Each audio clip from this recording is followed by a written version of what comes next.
Bom dia, graça e paz. Meu nome é Thalita Martins. Hoje é terça-feira. Começamos nossa semana ontem. Não tivemos o devocional, mas hoje ele está chegando já, amém? Continuamos meditando, aprendendo no livro Esposa e Mãe.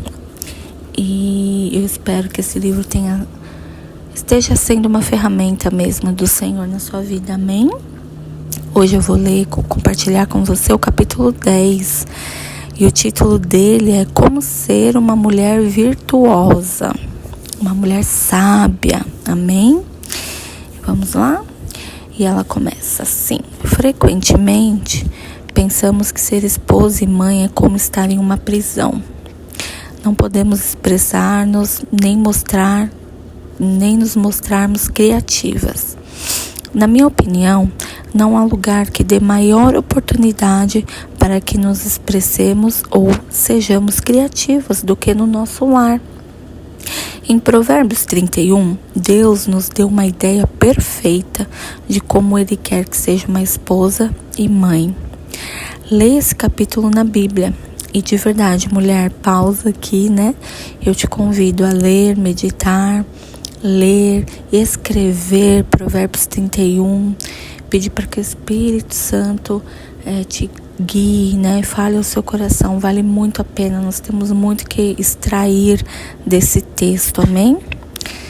E vamos lá. Esta mulher de Provérbios tem tempo para tudo, porque faz tudo com decência e ordem.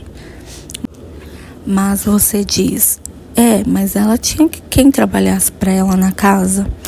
O versículo 15 diz que ela dá tarefa à sua serva. Não permita que isso a iluda. A mulher, mesmo tendo empregada, né, uma ajudante em casa, ela trabalha muito porque a família é grande e há muito o que fazer quando não se possuem ajuda ou meios, né, coisas que nos ajudem. Aqui ela cita aparelhos elétricos, mas eu acredito que ela queira dizer aqui aspirador ou uma VAP, coisas que facilitem o nosso trabalho pesado da casa. Mas a mulher de Provérbios, ela faz alguns serviços como distração, até mesmo ganha dinheiro. Ela borda, né? Ali na palavra diz que a mulher borda. E em outras palavras, Deus está dizendo, veja, não há nada de errado nisso. De trabalhar fora, de ter a sua renda, contanto que seja feito com decência e segundo as minhas ordens. Deus irá abençoá-la por isso.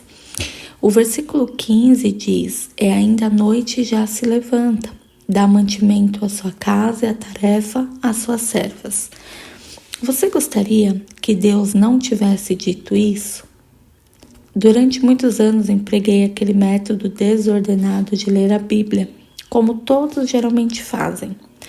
De repente eu pensava, nossa, faz 1 ou 2 semanas que nem sequer abro a Bíblia. Como posso obter alimento espiritual se eu não abri-la? Tinha então de ir para o Pai, né, Deus, e dizer, sinto muito, esqueci-me de conversar com o Senhor, esqueci de ouvir o que tem a me dizer, me perdoa. E a coisa continuava assim, e eu sempre falava, me perdoa, Senhor, até que fiquei cansada de pedir perdão. Falei então ao Senhor, Senhor, preciso pensar em uma coisa diferente. Por favor, me ajude a separar um tempo em que eu possa estar sozinho, em comunhão espiritual com o Senhor. E Deus me disse, estava esperando justamente isso, vou ajudá-la. E assim, às 3 horas da manhã naquele dia, um pequeno sinal de alarme vibrou em minha mente e eu acordei. Pensei, o que será que me acordou de um sono tão profundo? Fiquei na cama e me pus a escutar, pois pensei que talvez alguém tivesse entrado na casa ou que tivesse um ruído lá fora ou coisa parecida. Mas era algo dentro de mim. Pensei, que engraçado, me virei para o outro lado e continuei a dormir. Na noite seguinte, às 3 horas da manhã, novamente a campainha em meu cérebro tocou. Fiquei alguns minutos parada pensando, por que será que eu estou acordando há 2 dias na mesma hora? E repentinamente o pensamento veio à minha mente. Talvez seja esta a hora escolhida por Deus. Disse então, Senhor, é impossível me levantar para o que quer que seja a esta hora da manhã. E voltei a dormir. Mas, como sabem, temos um pai que não desiste quando ele sabe que tomamos uma decisão. Assim, na manhã seguinte, às 3 horas, o meu despertador interno tocou e eu acordei novamente. Desta vez, saí da cama, desci as escadas e comecei um período de devocional, que mantive durante todo o tempo em que minhas filhas eram pequenas.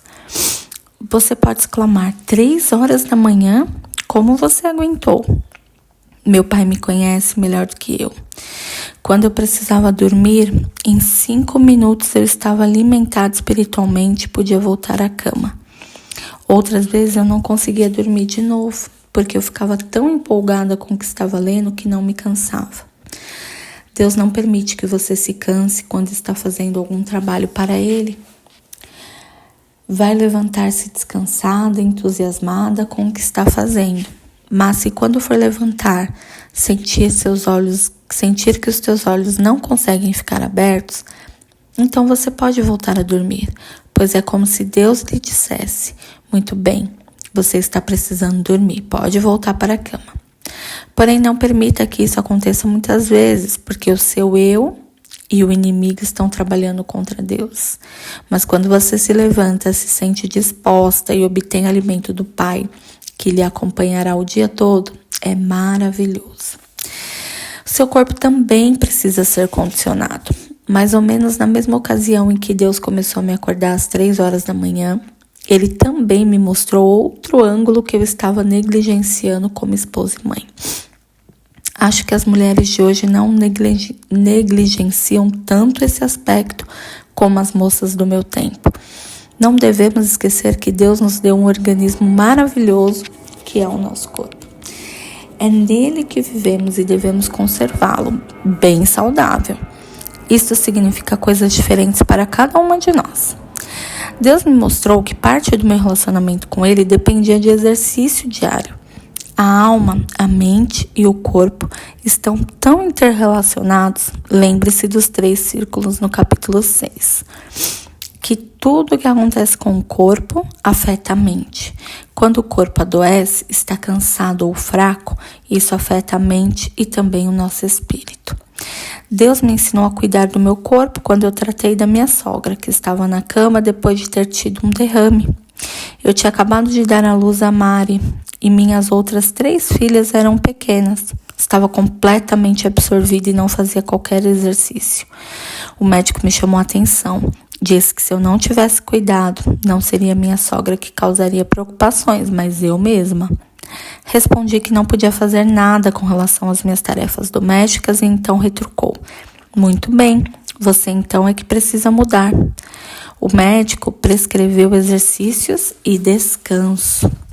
E esta receita foi uma das melhores coisas que eu já recebi em toda a minha vida. Eu podia fazer os exercícios na cama antes de levantar e venho fazendo isso fielmente há anos. Eu sabia que no momento em que meus pés tocassem o chão de manhã, eu não teria mais tempo para fazer exercícios. Fiz então esse plano e tem sido maravilhoso. Por exemplo, sento-me 10 vezes na cama de manhã, irá me manter esticado os músculos de todo o corpo. E você pode perguntar, só isso? Sim, só isso. Tocar o nariz com o joelho enquanto está deitada fará milagres para suas pernas. Estabeleça uma série de exercícios que não tomem muito tempo. Se disser, vou andar 5 km de bicicleta, você encontrará uma série de impossibilidades. Mas se decidir fazer ginástica antes de se levantar pela manhã, verá que será fácil e terá um valor incalculável para você. Descanse a mente com regularidade. A outra metade da receita era descanso frequente.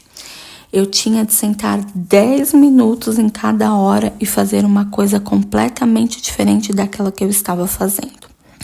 Quando eu li isso, eu falei: você está brincando? Ninguém pode se sentar 10 minutos a cada hora. E ele disse: se eu lhe afirmasse que tinha que ir para o hospital, você iria, não é? E eu respondi: claro. Bem, estou lhe dizendo que deve tirar 10 minutos de cada hora para descansar, fazendo alguma coisa diferente. Comecei a fazer isso daquele dia em diante, mas resolvi não gastar nem mesmo 30 segundos daqueles abençoados 10 minutos procurando o que fazer. Distribuí livros por toda a casa, arranjei bordado, tricô, crochê, espalhei pela casa inteira coisas diferentes que eu podia pegar sem sair do cômodo em que eu me encontrava. Só precisava me atirar na cadeira e fazer o que fosse pelo menos 10 minutos. Havia horas em que eu tinha de gastar esse tempo com as crianças, conversando ou lendo para elas. Mas era uma mudança, está vendo? Através desses períodos de descanso, aprendi a ler 4 ou 5 livros ao mesmo tempo e manter linha de pensamento de cada um, sem me confundir. Em consequência, tornei-me uma leitora ávida e continuo sendo até hoje. Volto da livraria pensando que vou levar algum tempo para ler todos os livros que comprei. E num piscar de olhos, já li tudo. Esse foi um ótimo exercício mental que eu introduzi em minha vida e ajudou a descansar também o meu corpo. Através dessa experiência, eu descobri algo que quero compartilhar com você. Se quiser descansar a mente, não deve enchê-la com lixo. Eu gostava de ler revistas, de cinema e outras coisas que na verdade não passam de lixo. E hoje nós podemos incluir as redes sociais. Comecei a perceber que quando li essas coisas não me sentia tão descansada. Aprendi assim que se quisermos descansar a mente como Deus diz que devemos, é preciso pensar em coisas boas, puras, amáveis e de boa fama, como a Bíblia recomenda em Filipenses 4:8. E aqui vem a aplicação pessoal. A primeira é: leia cuidadosamente Provérbios 31. E a segunda, veja como você pode aplicar esta passagem à sua própria vida, como uma dona de casa moderna. Escreva esse versículo, esse texto, versículo por versículo, adaptando as suas atividades, colocando o seu nome, e veja como ele vai mudar a sua vida. Amém? Que Deus abençoe o seu dia.